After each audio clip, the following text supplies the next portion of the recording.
दो विषय और उठाए जाते हैं जब सीए का विषय आता है कि एक तो ये संविधान की भावना के अनुरूप नहीं है, दूसरा भारतीय संस्कृति की भावना के अनुरूप नहीं है।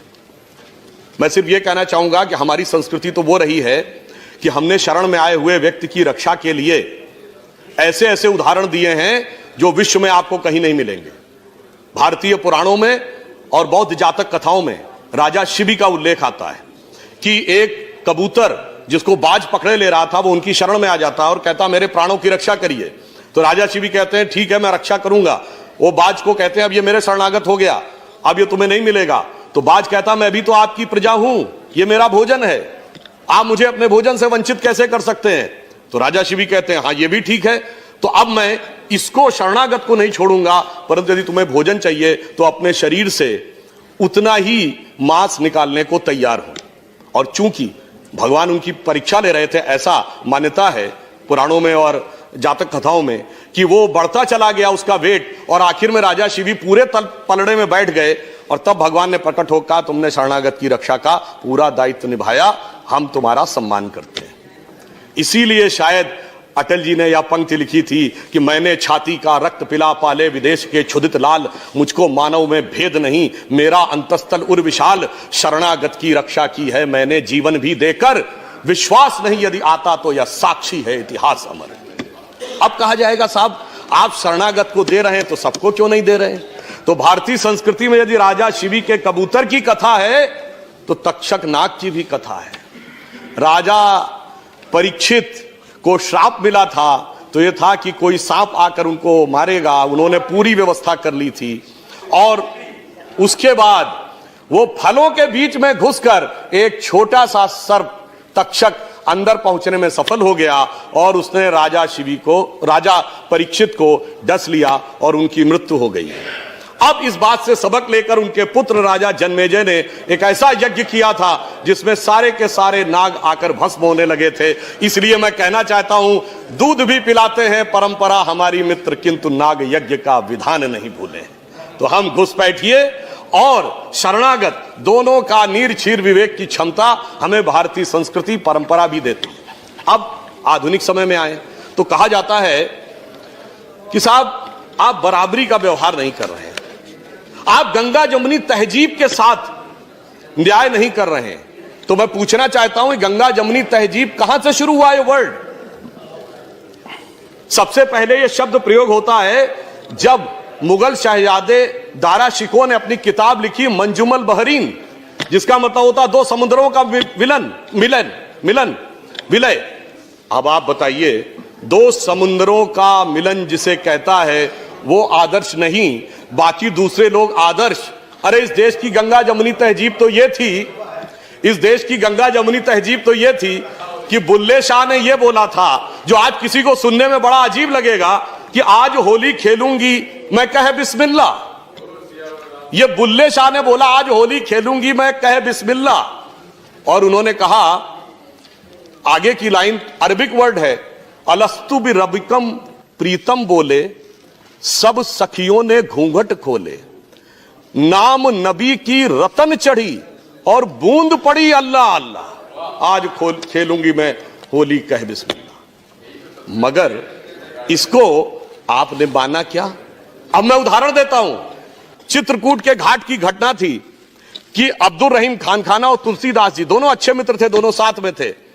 तो अब्दुल रहीम खान खाना वो मिट्टी उठाकर अपने सर पे लगा रहे थे, तो तुलसी ने उनसे छंद में पूछा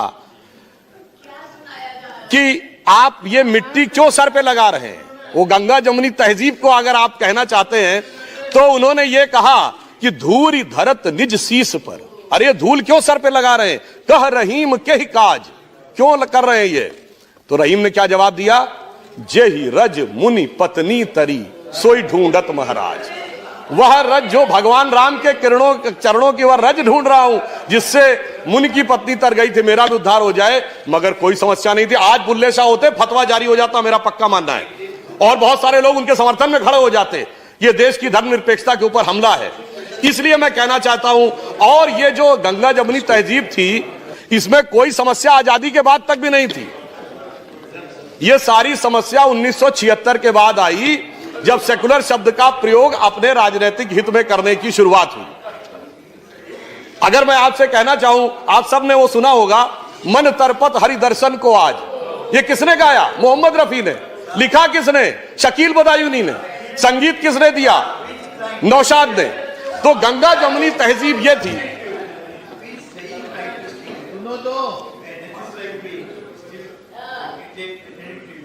एक सेशन हो जाए, वन डे फुल डे, जो आप अपना धर्म ये कर सकते हैं।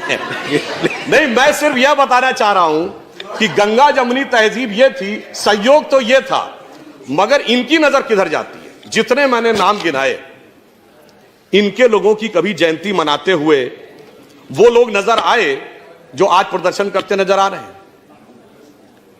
वो लोग आज नजर नहीं आते। वो तो आज कहते हैं हमने 800 साल इस देश पे हुकूमत की, अभी कुछ दिन पहले बयान दिया, और फिर कहते हैं कि साहब हम तो मजलूम हैं, हमें अधिकार मिलना चाहिए। ऐसी विचित्र स्थिति आज के देश में आकर खड़ी करने का प्रयास किया जा रहा है जो सत्य से बिल्कुल परे है। आपने कभी नहीं सुना होगा पूरी दुनिया में कि कोई यह भी कहे कि हमने इस देश पे शताब्दियों तक हुकूमत की है और फिर यह कहे हमें स्पेशल स्टेटस मिलना चाहिए। मैं पूरी ईमानदारी से एक बात कहना चाहता हूं, जब यह देश आजाद हुआ 1947 में तो 567 रियासतें थी। यह बताइए, आज हम माइनॉरिटी की बात करते हैं, देश की सबसे अधिक पढ़ी लिखी कम्युनिटी कौन है? पारसी, 0.1% की माइनॉरिटी है।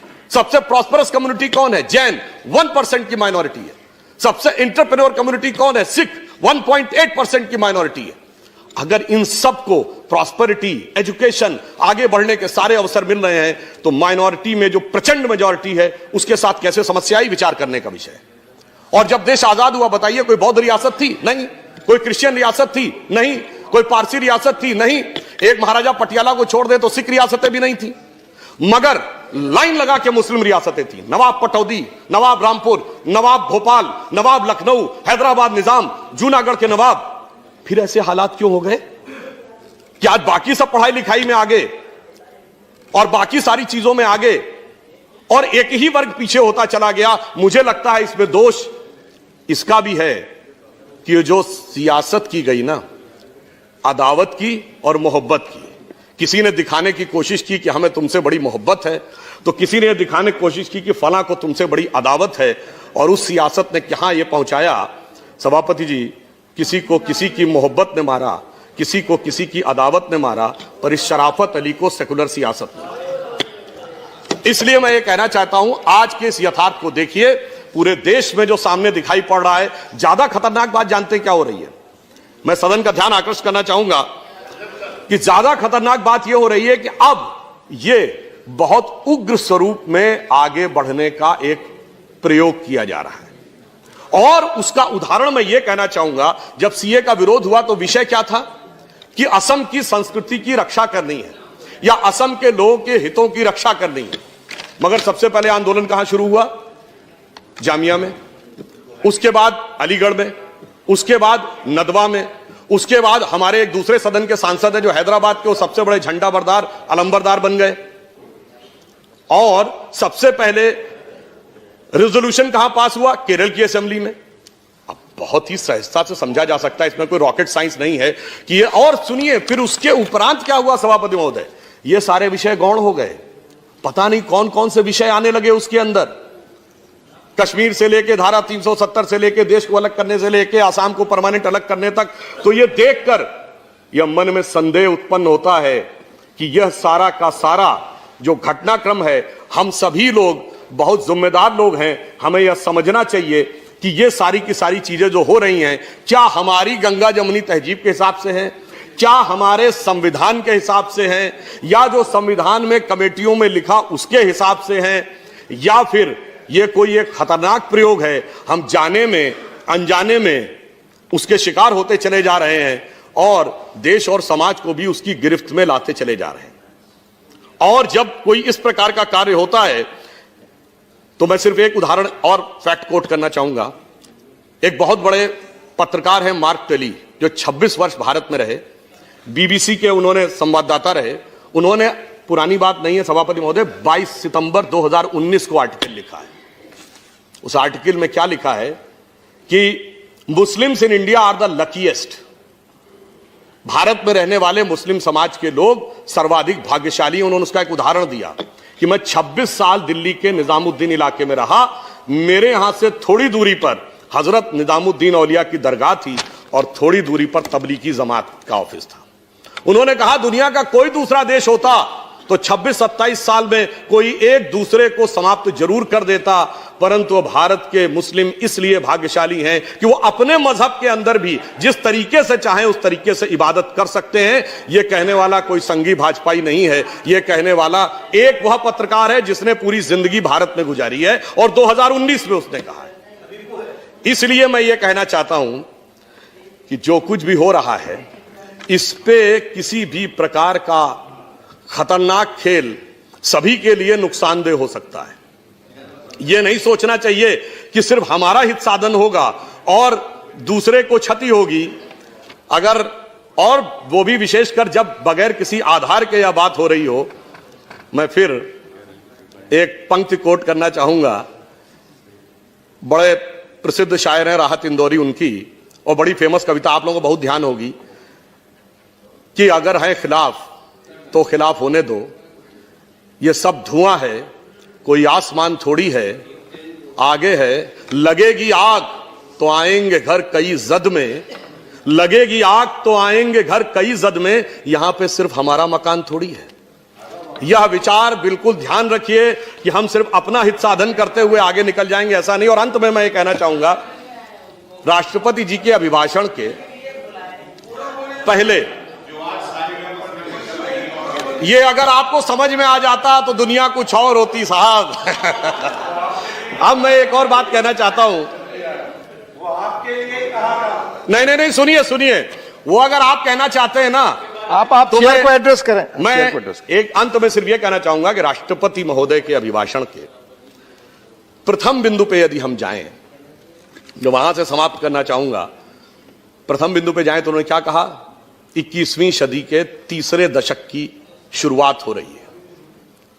अब मैं कहना चाहूंगा जब 21वीं सदी और तीसरा दशक आए तो हमें थोड़ा सा हम अगर गौर करें तो जब 20वीं सदी का पहला सूरज उगा था सन 1901, उस समय इस देश में किसकी सरकार थी? अंग्रेजों की। 20वीं दशक के मध्य में यानी 1951 में जब इस देश में पहला सूरज उगा तो इस देश में किसकी सरकार थी? कांग्रेस की। और 2001 में जब 21वीं सदी के पहले सूरज की पहली किरण इस धरती पे पड़ी तो इस देश में किसकी सरकार थी? अटल बिहारी वाजपेयी जी के नेतृत्व में भाजपा की। और दूसरे दशक में मोदी जी के नेतृत्व में स्पष्ट बहुमत की। तीसरा दशक शुरू हुआ तो दोबारा और अधिक बहुमत की। इसका मतलब नियति का संकेत है कि 20वीं सदी अंग्रेज की थी, 19वीं सदी अंग्रेज की थी, 20वीं सदी कांग्रेस की थी और 21वीं सदी भारतीय जनता पार्टी की है। इसलिए आप सब लोग इन विचारों को समझिए, साथ में आइए और जो देश में प्रदर्शन चल रहा है, जो ये विचार चल रहा है, ये पूरी तरीके से तथ्यों पे आधारित नहीं है और जिस प्रकार से आग लगाने का जो प्रयास हो रहा है उसे रोकने का प्रयास करिए। सत्य को ढकने का प्रयास मत करिए। जैसे सूरज को परछाई से ढका नहीं जा सकता, उसी ढंग से सत्य को ढका नहीं जा सकता। आप इस यथार्थ को समझिए, मिलकर साथ चलिए तो देश के लिए भी सत्य होगा। यह पंक्ति कह के समाप्त कहूंगा, अटल जी ने कहा था ना, भरी दोपहरी में अंधियारा सूरज परछाई से हारा। इसलिए अंतरतम का नेह निचोड़े, बुझी हुई बाती सुलगाएं, आओ मिलकर दिया जलाएं। तो देश के इस दिशा में मिलकर कार्य करें, यही कहकर मैं अपना निवेदन समाप्त करता हूं।